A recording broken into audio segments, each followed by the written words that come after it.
Hello, my name is Jessica Hernandez, and my topic is court systems in the United States.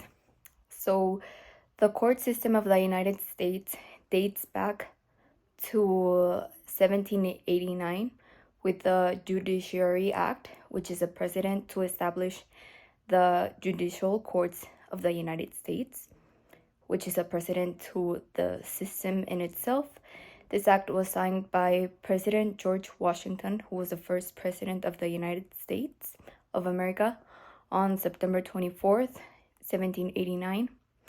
The American Constitution at the time established the Supreme Court as the top tier court in the United States, but also granted Congress the authority to create lower federal courts as they deemed necessary. So this is the precedent also to the circuit courts.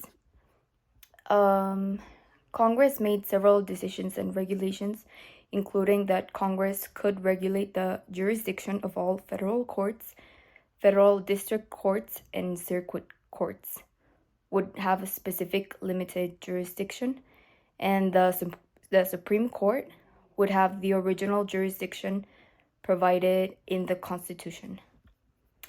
The Supreme Court also handles appeals from the federal circuit courts and appeals from only certain cases from the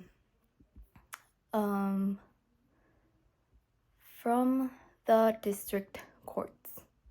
Regarding changes in the Judiciary Act, a major change was made just after the Civil War in 1891, where Congress created a separate tier of circuit courts, which eliminated the necessity of Supreme Court justices having to travel to circuit courts to hear cases, because they had to go to these courts instead of the cases being brought to them.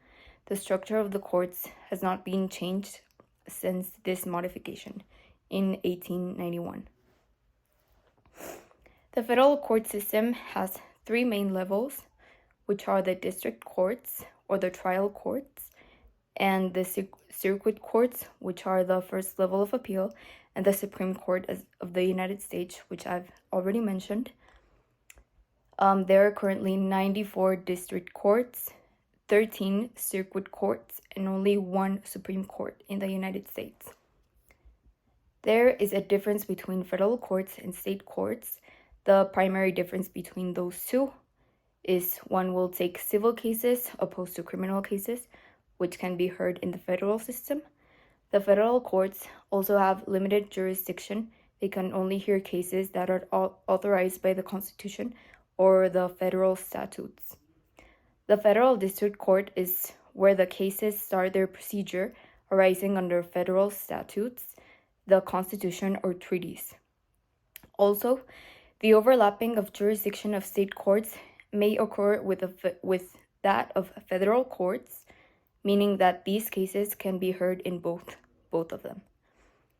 Cases also may be entirely based on state law, and those are brought to federal court under the court's diversity jurisdiction, which allows a plaintiff of one state to file a lawsuit in federal court when one of the parties are located in a different state.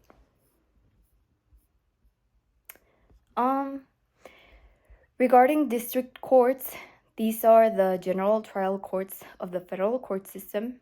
There is at least one United States district judge in each district court. They are appointed by the president and confirmed by the Senate for a life term. Regarding circuit courts, once a federal district has decided a case, the case can be appealed to a United States Court of Appeal. There are currently 12 federal circuits that divide the country into different regions, and they have multiple judges ranging from 6 on the First Circuit to 29 on the Ninth Circuit. Finally, the Supreme Court of the United States is the highest court, as I've mentioned, and this court has the power to decide on all cases brought in federal court or those brought in state court but dealing with the federal law. And they have members of the court which are called justices, and there are 9 justices in the court. And in conclusion, the court system of the United States has made exponential progress since its first appearance with the Judiciary Act in 1789, and up to this date having a three-tier system with the Supreme Court at the highest tier, and has the last word per se in the cases that reach this court. This is a court system that may have gaps in itself, but it has potential to reach progress and be the ideal system in the future. Thank you.